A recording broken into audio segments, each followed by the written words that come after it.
Será que existe algo que pode nos impedir de termos uma renovação diária da palavra de Deus em nossas vidas? Será que existe algo que possa atrapalhar esse processo? Bom, é sobre isso que nós vamos conversar hoje em mais um Café Pastoral. Vamos lá?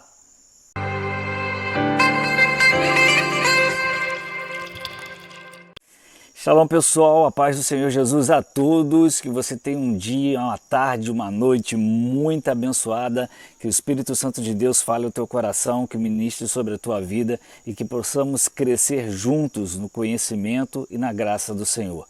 Nós estamos conversando sobre o tema renovação e dentro desse tema eu quero tratar sobre algo com você. Será que existe alguma coisa que pode nos impedir de passar por esse processo de renovação diária em nossa vida? Será que essa renovação pode ser impedida? Sim, ela pode ser. E eu vou citar alguns desses impedimentos e eu quero deixar isso com você para que você possa refletir. Primeiro, pensar que essa renovação acontece de forma eventual quando deveria ser de forma diária. Se nós atentarmos e observarmos, na verdade, a história dos grandes homens e mulheres de Deus na sua palavra, nós vamos perceber que todos eles tinham a mesma marca. Que marca era essa? A busca diária a Deus, ou seja, uma renovação diária.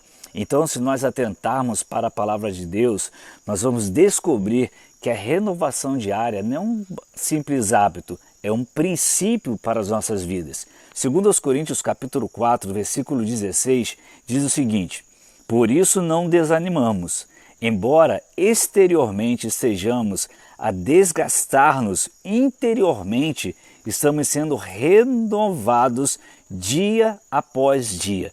Existem duas verdades que nós encontramos nesse texto. Primeiro, o exterior está se deteriorando com o passar do tempo. Porém, para o interior, há a possibilidade justamente do oposto. Lá em Gênesis, capítulo 3, versículo 8, já encontramos a intenção de Deus de ter um relacionamento de intimidade com o ser humano, com a sua criação. Ele queria ter esse relacionamento de compartilhamento, de comunhão profunda diariamente. Olha só o que diz Levítico capítulo 6, versículos de 8 a 13. Quando Deus está organizando então todo o movimento dos sacerdotes, o que eles deveriam fazer em relação ao sacrifício, ele traz a Moisés o princípio então da renovação diária. Vamos ver o que diz o texto?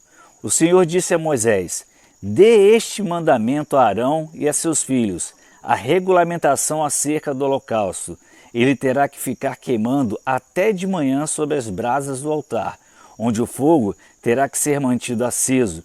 O sacerdote vestirá suas roupas de linho e os calções de linho por baixo.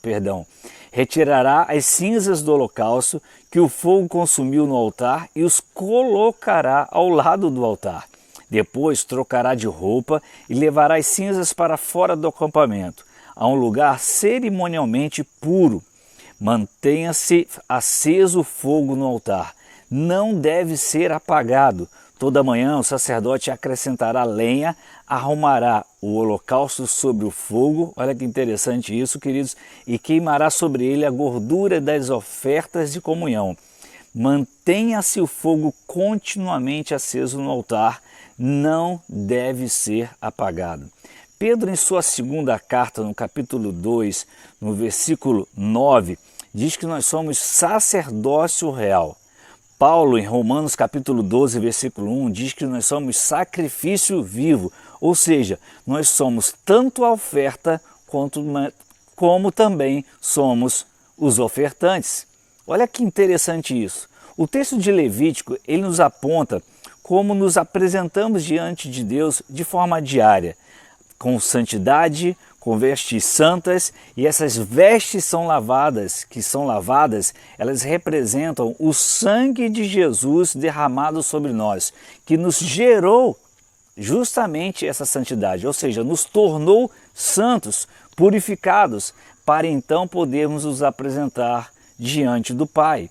E essa permissão que nos dá acesso ao Pai é justamente Jesus e o seu sacrifício na cruz.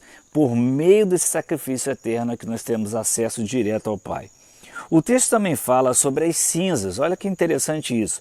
Ela representa nossos pecados, nossas mazelas, e nós devemos reconhecê-las e confessá-las e deixá-las de lado. Outra coisa também, o texto fala sobre acrescentar lenha. O que é isso? Representa a palavra viva, absorvida por nós. Quando nós absorvemos essa palavra, uma leitura, não mera leitura, mas uma leitura que absorva mesmo, que retenha a palavra, que se transforme numa prática em nossa vida. E a palavra observada é a que lemos, já a palavra revelada é a que nós praticamos. Guarde isso em seu coração. A palavra observada é a que lemos e a palavra revelada é a que praticamos. O texto fala também de arrumar o holocausto sobre o fogo. Isso fala de quê? Fala de um alinhamento, alinhar nossa vida aos princípios da palavra de Deus. Ou seja, isso nos foi revelado nas Escrituras. Absorver os conceitos dessa palavra, guardar esses conceitos em nosso coração e aplicá-los na prática da vida de forma abundante, anulando, é claro, todos os conceitos que vivíamos anteriormente. Isso é muito importante. O texto ainda fala sobre queimar a gordura das ofertas de comunhão. E o que representa isso? Representa uma entrega por um preço, ou seja, uma entrega plena ao Senhor. Nada mais faz sentido em nossa vida, mas não faz mesmo, querido, sentido em nossa vida sem a presença do Senhor. Este é o resultado desse nível de entrega. Na sua vida e na minha vida, o que faz sentido sem a presença de Deus? Você já parou para pensar sobre isso? Eu já parei algumas vezes para pensar sobre isso e a gente vê que não faz sentido nenhum a nossa vida sem a presença de Deus. Nós entregamos tudo o que temos à disposição do Senhor. Tudo. Pagamos o preço, sim, pagamos um preço para manter bons relacionamentos e a comunhão. Esse é o preço que nós pagamos.